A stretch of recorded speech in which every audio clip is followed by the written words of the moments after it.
DC just found a new way to humiliate Harley Quinn. They're giving her to Erica Henderson for a romance comic book called Life Crimes.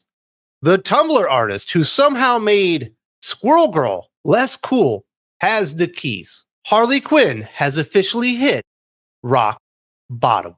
The breakout anti-villain, positioned to anchor movies, games, and certainly comic books. Now she's a sanitized lesbian mascot whose current ongoing series can't even crack the top 200 in sales. How did DC take one of the most marketable, dangerous, and compelling female villains in comic book history and turn her into nothing? We're going to trace her collapse from Batman the Animated Series icon to 2025's afterthought. Horror fans, listen up. Fairy Tales of Terror is live on Kickstarter, and you've only got a few weeks left. Frank Zanca, award-winning screenwriter, novelist, and producer, twists classic tales into nightmarish horror. Psycho Cinderella, a murderous Captain Hook, and Neverland's Tiger Lily, like you've never seen them before. This is 30 pages of blood-soaked, R-rated terror. Your childhood fairy tales are corrupted at the core. Frank is a friend of the channel. He's poured his heart into this project, even through an incredibly tough personal tragedy recently. By backing Fairy Tale of Terrors, you're not just funding a brilliant horror comic, you're supporting one of our own, bringing his vision to life. Hit the link in the video description, check the campaign out, and let's make sure this book gets the attention and support it deserves. We have to start with what made fans go nuts for Harley Quinn in the first place. Batman, the Animated Series. Paul Dini and Bruce Timm create Dr. Harleen Quinzel as a one-off character for the Joker's favorite episode. She wasn't supposed to be a breakout star. She was supposed to be tragic, an in-over-her-head psychiatrist, corrupted and destroyed by the Joker. She was dangerous because she was broken under his spell, sympathetic because she was a victim, and terrifying because she chose to stay. Harley Quinn is a cautionary tale about toxic relationships wrapped in a clown costume. She wasn't created to represent empowerment or liberation. She was so psychologically shattered that she found comfort in belonging in someone else's madness. And fans connected with her tragedy. The early comics got Harley Quinn right. Her solo appearances in the 90s and early 2000s kept that edge. She gave bombs disguised as presents to the children of Gotham for Christmas. She was unpredictable, violent, and genuinely dangerous. When the Arkham games launched, her psychotic sidekick won gaming fans over too, loyal to the Joker, hostile to everyone else, and absolutely unhinged. By 2013, her solo series was a reliable seller for DC Comics. She had her own animated movie. Merchandise sales were fantastic. DC struck gold with Harley Quinn because fans bought in. And the fact that she was sexy and had a fantastic costume didn't hurt. She was the kind of raw, unsanitized anti-villain whose popularity normally lasts for decades. That's why Harley Quinn blew up into such a monster hit. Dangerous, tragic, unpredictable. Am I crazy? Am I misremembering reality here? But DC looked at those sales numbers and saw even bigger dollar signs. And that's when things start to go wrong. DC's solution to Harley's success was to liberate her from the Joker. Basically, a worst-case scenario of corporate focus group thinking. It completely whiffed on why she worked in the first place. Instead of the tragic victim who chose evil, we got the empowered Harley.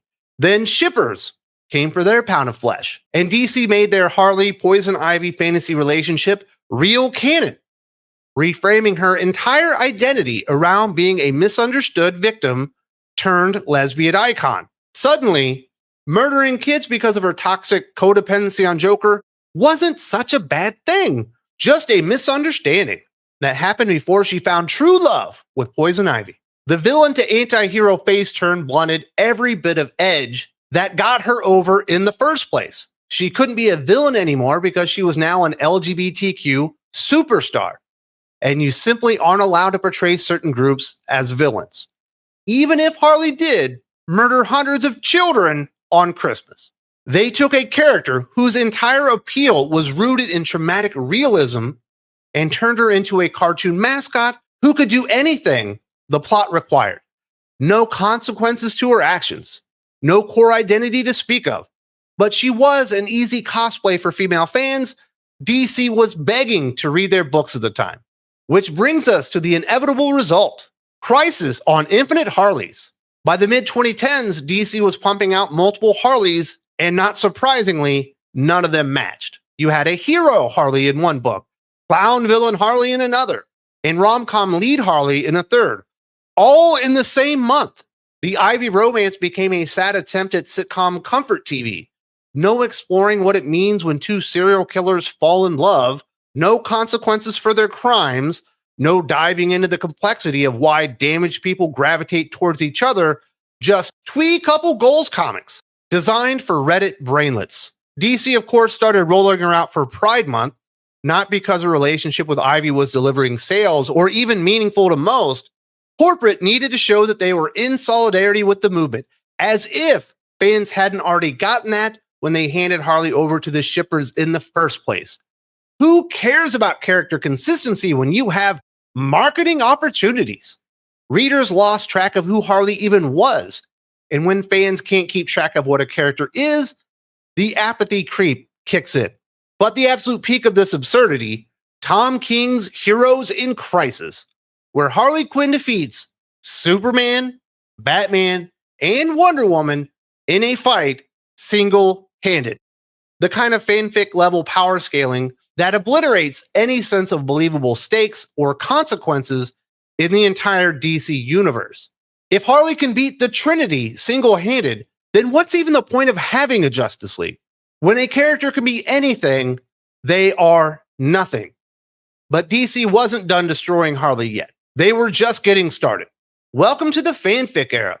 DC decided that one incoherent Harley wasn't enough.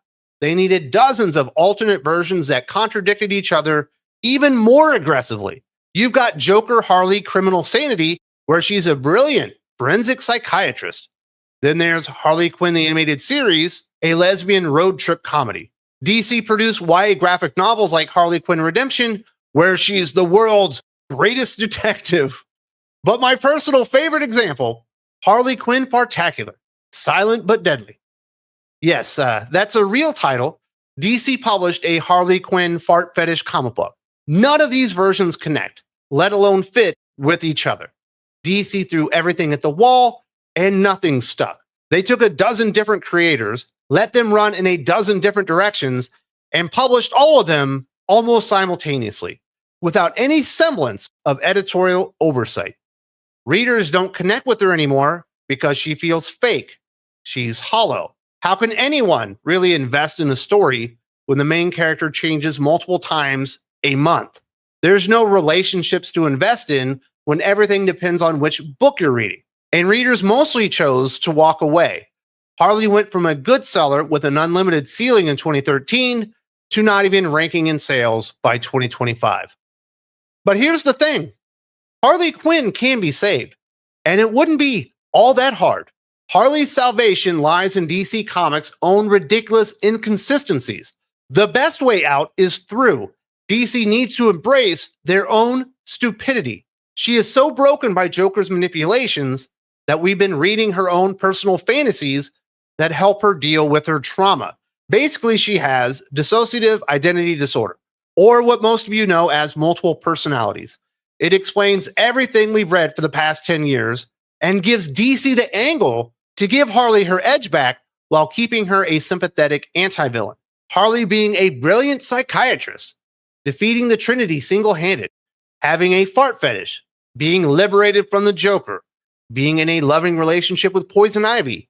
None of it is the real her. That's why there are no consequences for her actions. Some of it is her playing one of her personalities in real life, and some of it is what's happening in her own head, all to help her cope with the reality of what she is.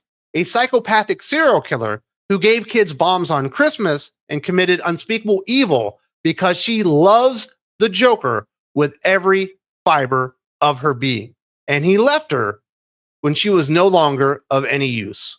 This isn't the cleanest answer to DC's Harley problem, but it makes the most sense, and it makes the character complex and interesting and dangerous again. The bigger problem is I'm not sure that DC hire anybody these days with the stones to fix a problem like that. Seriously, who could actually save Harley Quinn at this point? DC Comics dropped the ball spectacularly with Harley. They tried to make her an A-list character by stripping away everything that made her a draw in the first place. They allowed shippers to get their hands on the character and never let go. When interest waned in the series, they doubled down on stupid. Now we have Erica Henderson's Harley Quinn and Poison Ivy Life Crimes. Rock bottom for a character DC positioned to be their first female villain tentpole. Harley Quinn should be bigger than Wonder Woman, an A-list anti-villain anchored by her edge and complexity. Instead, she's Scrappy-Doo, an annoying corporate mascot that reminds everybody just how far comics have fallen. But the question isn't whether or not Harley can be saved, because she can. The question is whether DC are even capable of admitting they destroyed her in the first place. And based on their track record, I am not holding my breath.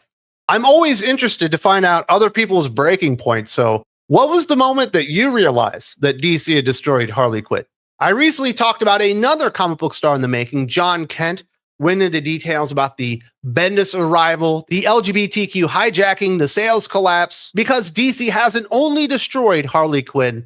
The video is right there, but if you can't click that, there's also a link in the video description. I do appreciate the time, and remember, keep thinking critical.